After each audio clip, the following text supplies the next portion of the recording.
Hello everyone, my name is Alka. Welcome to Yutika study solution. Guys, आज हम पढ़ने वाले हैं बिजनेस स्टडीज़ या मैनेजमेंट बोल सकते हैं आप, उसका चैप्टर नंबर 4 जो क्लास 12th में हम सीरीज़ चला रहे हैं वो।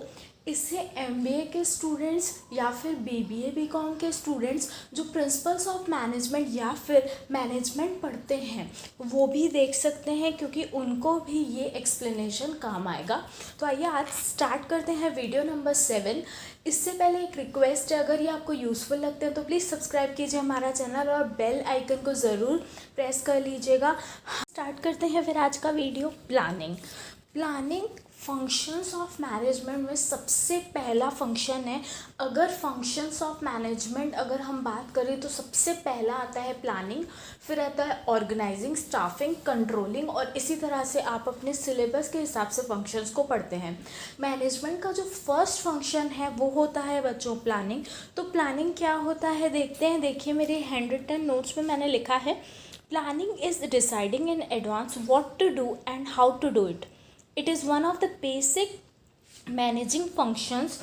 Planning is what managers do at all levels. It mainly involves setting objectives and developing appropriate courses of action to achieve these objectives. जैसे फॉर एग्जाम्पल अगर आपको किसी ट्रिप पे जाना है, ठीक है, अगर आप किसी ट्रिप पे जाते हैं तो हम क्या प्लान करते हैं, हम प्लान करते हैं वो टाइमिंग जिस टाइम हम निकलेंगे अपने घर से, ठीक है, हम वो सारी चीज़ें प्लान करते हैं कि कौन कौन मेंबर्स हमारे साथ चलेंगे।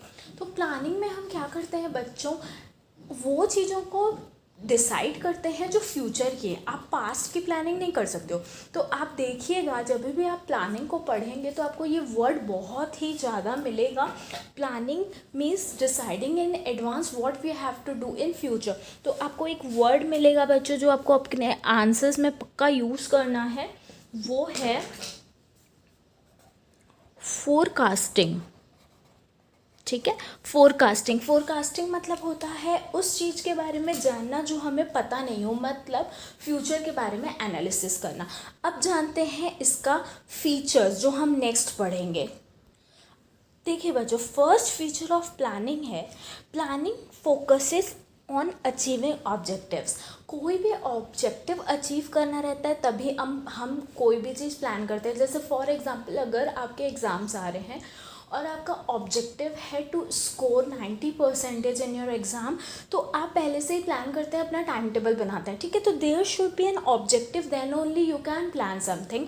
सेकेंड है, planning is a primary function of management. Primary इसलिए लिखा गया है क्योंकि सबसे पहले हम मैनेजमेंट फंक्शंस की अगर बात करें बच्चों तो सबसे पहले हम इसको करते हैं।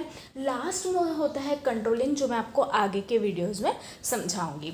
थर्ड है, प्लानिंग इज़ कंटिन्यूसली आपको प्लान करना पड़ेगा। ऐसे नहीं कि आपने एक दिन प्लान किया और नेक्स्ट डे आपने प्लान नहीं किया। तो आप देखेंगे कि ये प्रोसेस अगर एक ऑर्गेनाइजेशन में हम बात करें तो ये एक कंटिन्यूस मोड में रहती है। नेक्स्ट है, प्लानिंग इज़ फ्यूचरिस्टिक। जैसा मैंने बताया, फ्यूचरिस्टिक मतलब हम कभी भी पास्ट की प्लानिंग नहीं करते हैं बच्चों, हम उस चीज़ की प्लान करते हैं जो फ्यूचर में होने वाला है। नेक्स्ट है, planning involves decision making. Of course अगर हमको कोई डिसीजन लेना है तो ही हम प्लान करते हैं। नेक्स्ट है, planning is a mental exercise. जो लोग बहुत ही स्मार्ट होते हैं या फिर आप बोल सकते हो फ्यूचर ओरिएंटेड होते हैं या करियर ओरिएंटेड होते हैं, वो ज़्यादातर अपनी चीज़ों को प्लान करके ही करते हैं। नेक्स्ट है, प्लानिंग इज़ परवेसिव का मतलब होता है बच्चों यूनिवर्सल, ठीक है। प्लानिंग इज़ परवेसिव का मतलब होता है यूनिवर्सल मतलब हर जगह काम आती है।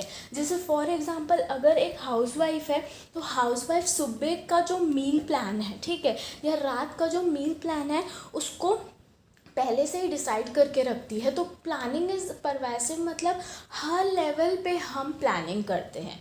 आप देखोगे कि हर लेवल पे प्लानिंग होती है, इसीलिए ये वर्ड लिखना ज़रूरी है। आप जब अपना आंसर लिखेंगे तो don't write universal, right pervasive इसलिए बोल रही हूँ मैं क्योंकि ये एक ऐसा वर्ड है जो हर बुक में, हर मैनेजमेंट की बुक में आपको मिलेगा। तो use that words which are given in books. तो आपके जो एग्ज़ाम के जो मार्क्स होते हैं वो बहुत अच्छे होते हैं, बिकॉज टीचर थिंक्स कि हाँ इस बच्चे ने पढ़ाई की है, बुक तो खोली है, ठीक है। ओके बच्चों, तो अब अपन पढ़ते हैं इम्पोर्टेंस ऑफ प्लानिंग। प्लानिंग क्यों ज़रूरी है। सबसे पहला पॉइंट लिखा है प्लानिंग प्रोवाइड्स डायरेक्शन। डायरेक्शन देती है, आपको बताती है कि आपको क्या करना है, कब करना है। मतलब आप इसमें ये भी आप लिख सकते हो what to do, when to do and how to do. ये इसके आंसर्स देती है, ये क्वेश्चंस के ये आंसर्स देती है। नेक्स्ट है planning reduces overlapping and wasteful activities. कुछ ऐसी एक्टिविटीज़ जो हम नहीं करना चाहते उस टाइम पे, जो इम्पॉर्टेंट है, उसको ये क्या करती है, कम करती है। फॉर एग्जांपल जैसे suppose as a housewife if I am telling you, मुझे सुबह अगर ये सोचना पड़ा कि मुझे क्या बनाना है, तो it reduces my efficiency, it reduces my time. तो मैं क्या करती हूँ, मैं पहले से ही रात को अगर मैं सोच के सो जाऊँ कि मुझे ब्रेकफास्ट में क्या बनाना है, तो क्या होता है, काम फास्ट होता है। उसी तरह एक मैनेजर, ठीक है, जब एक मैनेजर किसी चीज़ को पहले से ही प्लान कर लेता है ना बच्चों, तो वो उस टाइम को बचा देता है जो एक्चुअली उसको किसी और चीज़ में वेस्ट ना करना पड़े। नेक्स्ट है planning provides innovation ideas. Of course अगर हम किसी भी चीज़ को पहले से ही प्लान करते हैं तो हम अच्छे इनोवेटिव आइडियाज़, क्रिएटिव आइडियाज़ सोच सकते हैं। It facilitates decision making. किसी भी डिसीजन को करना है अगर हम पहले से ही प्लान करके रखते हैं बच्चों, तो वो बहुत अच्छे से होता है। It reduces the risk of uncertainty, जो नहीं होने वाला है, ठीक है, जो श्योरिटी हमको नहीं है। अगर हम सपोज पहले से ही किसी चीज़ों को प्लान करके रखते हैं तो वो चीज़ें, अनसर्टिनिटी से हमारी जो रिस्क है वो कम हो जाती है।